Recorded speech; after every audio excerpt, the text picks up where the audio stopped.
citing that they've now successfully banned the Bibles from, I think, most schools in America.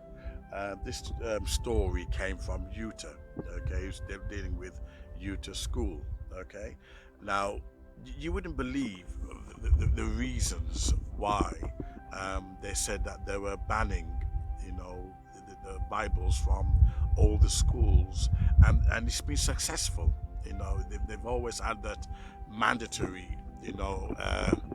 desire to do that, under Biden. But you wouldn't believe how they've actually successfully, they've used the community guidelines. Okay, it's very clever the way they've done it. They've used it against Christians. So in other words, Christians supposed to be against pornography, rape, murder, etc. Incest. But what they've argued was that the Bible is packed with sex. This is what they says. The Bible is packed with sex and incest and rape. And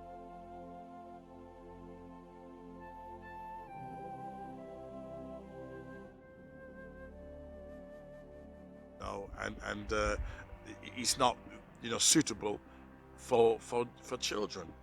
Now when you hear that, you know full well that these people, they've been listening to atheists, they've been hustling, they've been drifting, and looking at other people's critique of the Bible, which usually is out of context. And they says, oh, the Bible's got pornography in, oh, the Bible's full of rape.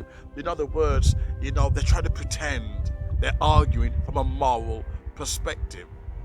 The children's sensibility, they're too sensitive. We can't expose them to this horrible book. Let's put it next to the pornography, 18 rated. Admittedly, some of the things that goes on in the church is 18 rated. Admittedly, you face pastors who are indulging in adultery and fornication, and the church supports it. I've made loads of videos on that. However, the Bible does not. Okay, you've always had, people are people, humans are humans. However, the Bible does not in any way endorse such things. In fact, people were condemned and faced judgment. That's the whole critique of it. You face judgment.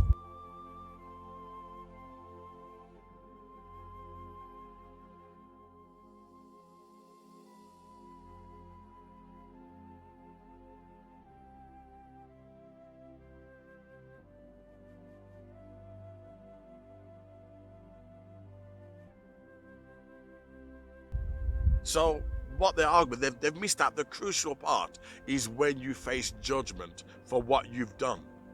But when you look at the Biden's administration, the liberals who have cleverly used that argument, they've wanted it to ban it from for such a long time, is by saying, oh, it's full of sex, etc.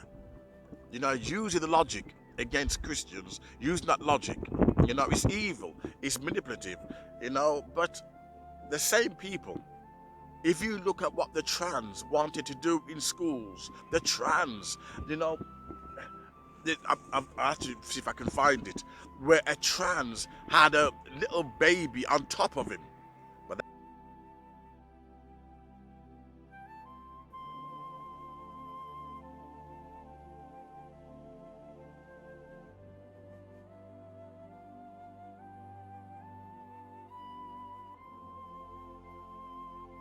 That's okay.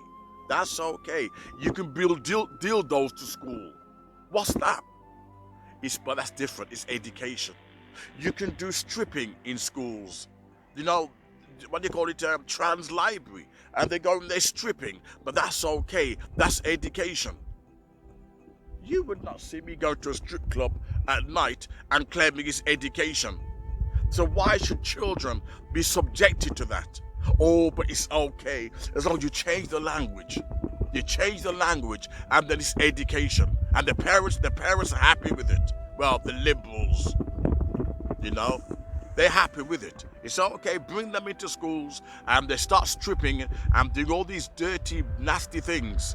But it's okay, it's education. You know, let me go to a strip club and call it education. But this is how they play games with you and change the language.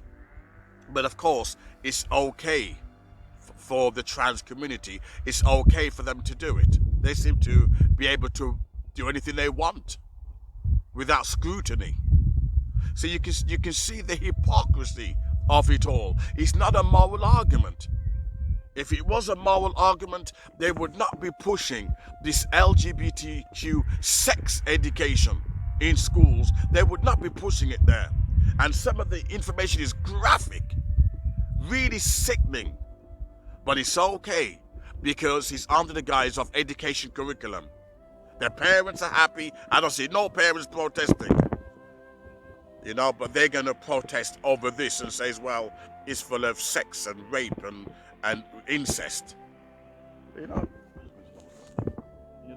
it's beggars belief. You know, they've always wanted to do that, and they needed an excuse. Now they're gonna perfect one.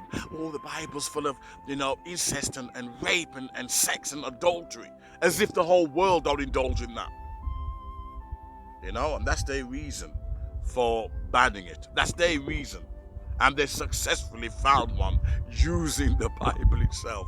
Can you imagine the irony? Using the Bible itself to ban it. You know, the Muslims, you know, did that.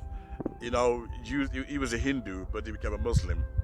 And he used that same argument. Oh, look at the Bible. Oh, it's full of violence. And you look at Muslim history, you know, how they got into Africa in the 7th century through violence, how they conquered Spain through violence. But they totally ignore that. Oh, look at the Bible here. And they never look at the context. They never look at the historical narrative. Just, it serves a purpose. And hopefully, they hope that you're so blind that you won't even notice their agenda. These people were not arguing for a moral perspective. They just wanted an excuse to ban it. And I think that area was called Utah. Really horrible, really horrible. And they're really coming for us. They're really coming for us. They don't want our Bibles in schools anymore. You know, they'll have the Quran, but not the Bible. We need to wake up fast because they'll promote Satanism in schools, but not the Bible. Wake up fast, because if you can't see that this is end times, if you can't see the signs are here, if you can't see that you must be asleep, you must be praying for money. If you can't see we're in end times, your pastor have you praying for money.